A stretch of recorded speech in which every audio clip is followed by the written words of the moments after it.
Imagina só a cena. Um país que mal acabou de nascer e já está literalmente pegando fogo. Pois é, essa é a história do Brasil logo depois da independência. Uma época cheia de imperadores, revoltas super violentas e uma grande dúvida no ar que ninguém sabia responder. O que acontece quando um país se torna independente, mas ninguém consegue entrar num acordo sobre como ele deve funcionar? Essa era exatamente a questão no Brasil daquela época. E a resposta? Bom, a resposta foi o início de um dos períodos mais instáveis da nossa história. E para a gente entender o porquê de tanta confusão, primeiro a gente precisa olhar para quem vivia aqui. O Brasil nasceu em cima de uma desigualdade gigantesca. Pensa só, metade da população era escravizada, sem direito a absolutamente nada. Lá no topo, uma pequena elite branca mandava em tudo. Essa divisão toda era uma verdadeira panela de pressão social prontinha para explodir. E quem é que estava ali, de olho nessa panela de pressão prestes a estourar? Ninguém menos que o nosso primeiro imperador, Dom Pedro I. E o governo dele, olha, só serviu para aumentar ainda mais a temperatura. A primeira grande faísca não demorou nada para aparecer. O Brasil precisava de uma constituição, um livro de regras, certo? Então, uma assembleia foi eleita para escrever esse livro. O problema? Dom Pedro não gostou nem um pouco do que eles estavam escrevendo, porque os políticos queriam limitar o poder dele. A reação do imperador? Simples, ele foi lá, fechou a assembleia e impôs a própria constituição dele. E essa Constituição imposta por ele tinha uma, digamos, novidade. Além dos três poderes que a gente já conhece, o executivo, o legislativo e o judiciário, Dom Pedro I criou um quarto poder, que era só para ele, o poder moderador. Com esse poder, o imperador podia anular qualquer decisão dos outros poderes, fechar o Congresso, enfim, ele mandava em tudo. Era como se num jogo de futebol o juiz pudesse também fazer gol pro time dele. Tá, mas e quem podia participar da política? Bom, a Constituição dizia que o voto era censitário. Traduzindo, só podia votar quem era homem, livre e tinha uma renda mínima. Ou seja, a grande maioria da população estava fora. Os mais pobres, as mulheres e, claro, todas as pessoas escravizadas não participavam de nada. A política era um clube fechado para pouquíssima gente. Com tanto autoritarismo e tanta gente de fora, é claro que os problemas começaram a se acumular. Lá no Nordeste, estourou uma baita revolta, a Confederação do Equador. No Sul, o Brasil perdeu uma guerra caríssima que acabou dando origem ao Uruguai. E como se não bastasse, Dom Pedro ainda se meteu na briga pelo trono de Portugal e, ao mesmo tempo, a Inglaterra pressionava para acabar com o tráfico de escravos, o que irritava muito a elite dona de terras. A pressão estava no máximo. E o resultado de tudo isso? A panela de pressão finalmente explodiu. Sem apoio político nenhum, Dom Pedro I não aguentou o tranco. Em 1831, ele abdicou do trono e foi embora do Brasil. Só que ele deixou para trás um herdeiro, o seu filho, que tinha apenas 5 anos de idade.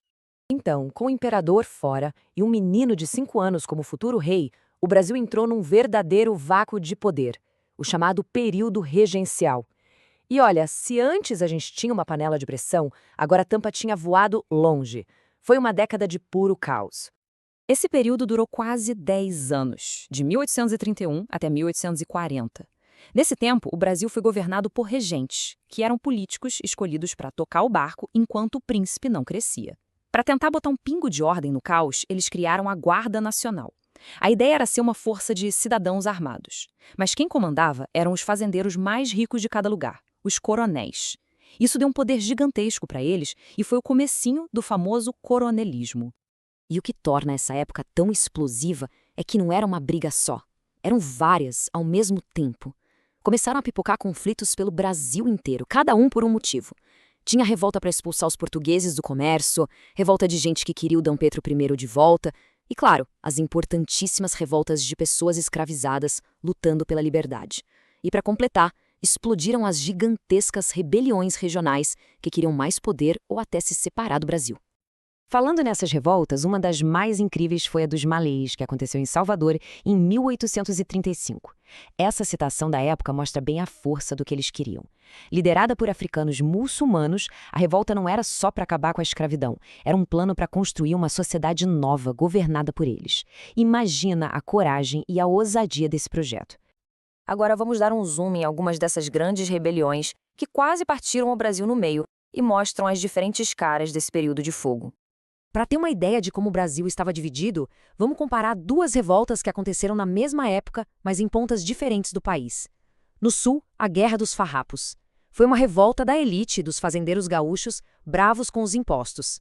Já lá no norte, a cabanagem foi uma das revoltas mais populares da nossa história. Era liderada pelo povo mais pobre, que vivia em cabanas e lutava para ter o mínimo para sobreviver. E o fogo não parou por aí.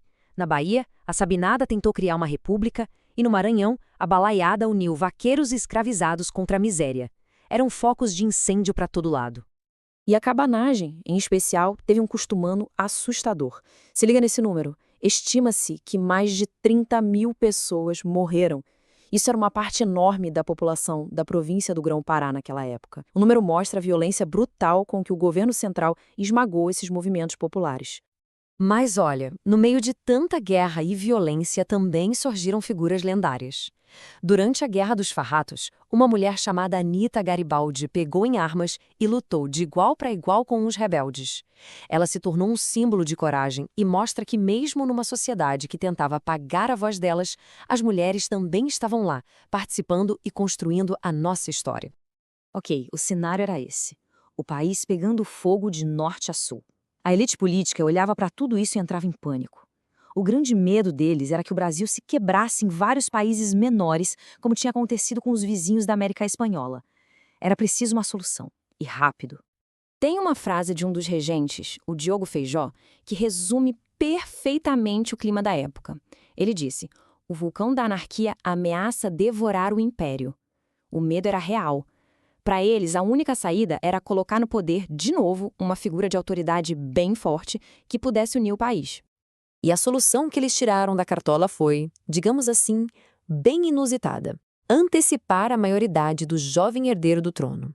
Essa jogada ficou conhecida como o golpe da maioridade. A manobra foi ousadíssima. Pela lei, o imperador tinha que ter 18 anos para assumir, mas o herdeiro, Pedro de Alcântara, só tinha 14. E o que os políticos fizeram? Eles simplesmente aprovaram uma lei dizendo que, a partir daquele momento, o menino de 14 anos já era, legalmente, um adulto. Isso mesmo. E assim, ele pôde ser coroado como Dom Pedro II. E é aqui que a gente termina, com uma pergunta para a gente pensar. Essa decisão de colocar uma adolescente no trono do Brasil foi uma estratégia genial para acalmar o país e manter todo mundo junto? Ou foi só a última cartada de uma elite apavorada, um ato de puro desespero para não perder o poder? A resposta para isso? Bom, é o que os próximos capítulos da nossa história iriam mostrar.